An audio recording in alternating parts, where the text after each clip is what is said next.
शांति 27 तारीख की मुरली है। ज्ञान के सागर, आनंद के सागर शिव परमात्मा कहते, मीठे बच्चे, तुम्हें अभी ज्ञान का तीसरा नेत्र मिला है। तुम जानते हो, हर 5000 वर्ष बाद भोलानाथ बाप द्वारा हम यह ज्ञान सुनकर मनुष्य से देवता बनते हैं। क्या कहते बाबा? हर 5000 वर्ष के बाद भोलानाथ बाबा से हम ये ज्ञान सुनेंगे तो हम मनुष्य से देवता बन जाएंगे। प्रश्न है, ज्ञान की धारणा न होने का मुख्य कारण क्या है? उत्तर है, बुद्धि भटकती है। एक के साथ पूरा योग नहीं, देही अभिमानी नहीं बने हैं, इसलिए धारणा नहीं होती। बाबा कहते, बच्चे, एक दो के नाम रूप में मत फंसो। बाबा कहते हैं कि सिर्फ मेरा तो एक बाबा, दूसरा न कोई। यह पाठ पक्का कर लो। दूसरों के पिछाड़ी न पड़ो, बाप से राय लेते रहो, इससे तुम दुख से लिबरेट हो जाएंगे, धारणा भी अच्छी होगी। गीत है, भोलेनाथ से निराला और कोई नहीं। ओम शांति। भोलानाथ है देने वाला। भोलानाथ शिव बाबा को कहते हैं। भोलानाथ होकर गया और बरोबर बिगड़ी बना कर गया, आदि मध्य अंत का राज बता कर गया। इसीलिए भगत गाते हैं। तुम बच्चे जानते हो, जिस भोलानाथ का गायन है, जो बिगड़ी को बनाने वाला है, वो हमारे सम्मुख है। क्या कहते हैं उसकी महिमा में? जो बिगड़ी को बनाने वाला, अबलाओं का सहारा, वो कौन है? भोलेनाथ है। भगत भगवान को याद करते हैं, उनकी महिमा गाते हैं और बाप अपना पाठ बजा रहे हैं। बच्चों की बुद्धि में बैठा है कि बाबा जो समझाते हैं वो बरोबर कल्प कल्प समझाते आते हैं। बाबा हर 5000 वर्ष के बाद आते हैं और हमको समझाते हैं। बाप द्वारा तीसरा नेत्र मिलने से तुमने ये सब कुछ समझा। तुम बच्चों को सारा दिन विचार सागर मंथन चलता रहेगा। सतयुग में पावन कौन थे? बराबर देवी देवता थे। उस समय और कोई धर्म नहीं था। तो तुम बच्चों की बुद्धि में है कि बाबा हमको सत्य नारायण बनने की कथा सुनाते हैं। तो लोग कहते हैं ये ज्ञान तो हमने सुना नहीं, क्योंकि उनको ड्रामा के राज का पता ही नहीं। देखो, तुमने ये 5000 वर्ष पहले भी यह ज्ञान सुना था, अभी वापस सुन रहे हैं। तो देवताओं को 5000 वर्ष हुए, उनको मनुष्य से देवता किसने बनाया? अभी भी वही बाप फिर से बनाएगा। 5000 वर्ष बाद फिर से बाप को आना पड़ेगा ये रावण की दुनिया में। तो बाबा कहते हैं फिर से हिस्ट्री ज्योग्राफी रिपीट होगी। यह भी समझने में आता है, हिस्ट्री ज्योग्राफी रिपीट होती है। सतयुग के बाद त्रेता, त्रेता के बाद द्वापर, चक्र तो फिरेगा। अभी कलयुग का अंत है। एक तरफ विनाश ज्वाला खड़ी है, दूसरी तरफ बाबा आया हुआ है नई दुनिया स्थापन करने। यह वही महाभारत लड़ाई है। समझते इससे विनाश हो जाएगा, मनुष्य की दुनिया का विनाश। तो बाबा कहते हैं यह महाभारत लड़ाई है।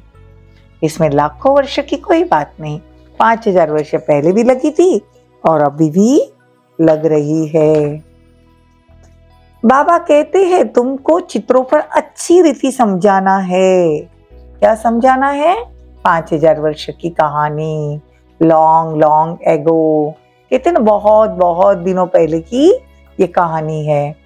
तो यहाँ इन लक्ष्मी नारायण का राज्य था और क्राइस्ट से 3000 वर्ष पहले सतयुग था।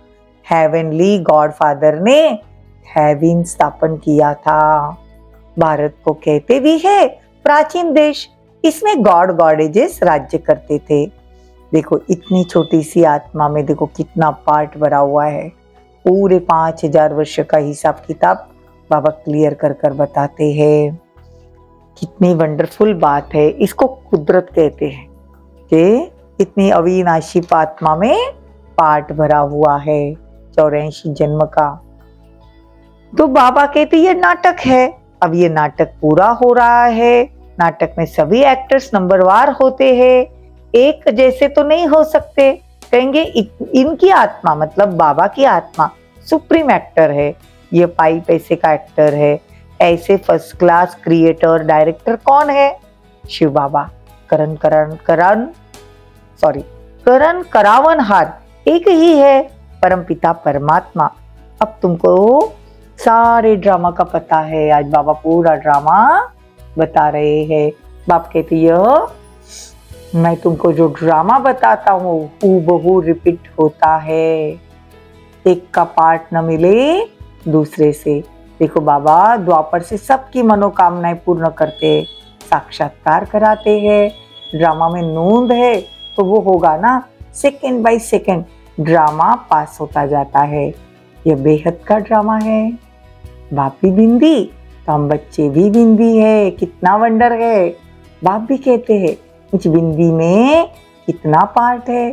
ये बातें नए कोई की बुद्धि में तो न बैठे। इसमें मुरली बड़ी स्फूर्ति से चलानी है। वो पढ़कर सुनाते हैं, ये ओरली सुनाते हैं। देखो बाबा भी सब कुछ ओरली सुनाते ना, तुम्हारी बुद्धि में धारणा हो रही है। बाबा कहते हैं दुनिया वाले साधु संत न आत्मा को जानते न परमात्मा को, और हमारा तो देखो आत्मा परमात्मा का मिलन होता है। और दुनिया वाले क्या कहते? आत्मा सो परमात्मा। तो बाबा कहते मैं आया ही हूँ तुम बच्चों को ले जाने के लिए। बाबा कहते जितना हो सके धारणाओं पर पूरा ध्यान देना है, श्रीमत पर चलना है। प्रवृत्ति मार्ग में रहकर भी श्रीमत पर पूरा चलकर अपना श्रीमत का पालन करना है। खान पान की भी पूरी परहेज रखनी है। बाबा कहते साथ में सर्विस के लिए बुद्धि भी चलानी है। देखो इसमें ही मेहनत है। बाबा घड़ी घड़ी कहते हैं कि बच्चे माया तुमको फंसा देगी, तुमको कर्मातीत अवस्था तक पहुंचना है। सारा दिन ख्याल चलता रहे, सेंटर पर कोई आए तो उसको कैसे बाबा का परिचय दे।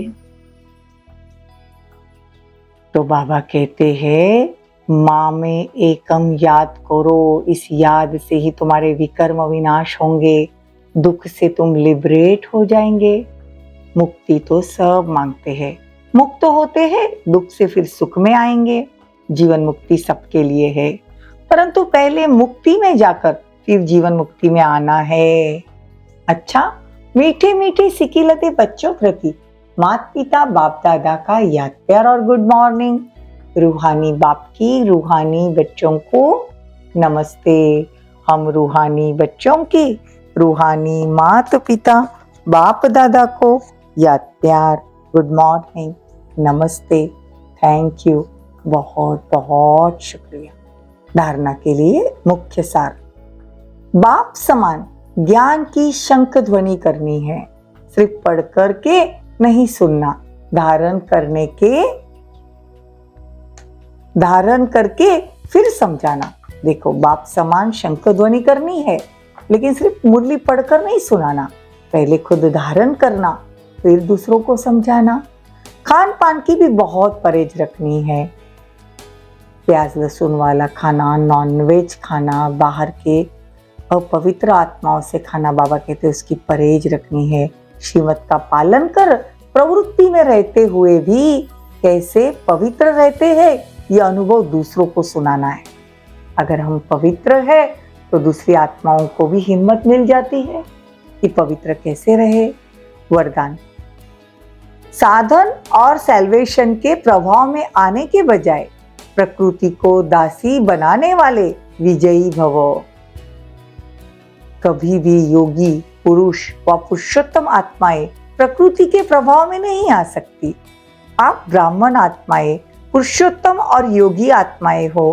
प्रकृति आप मालिकों की दासी है, इसीलिए प्रकृति के लिए भी साधन व सैल्वेशन आपको अपने प्रभाव में प्रभावित न कर सके।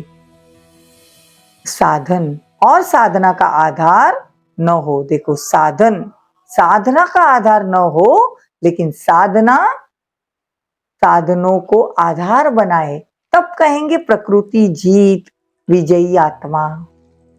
स्लोगन एवर रेडी वह है जो हर घड़ी को अंतिम घड़ी समझकर चलते हैं।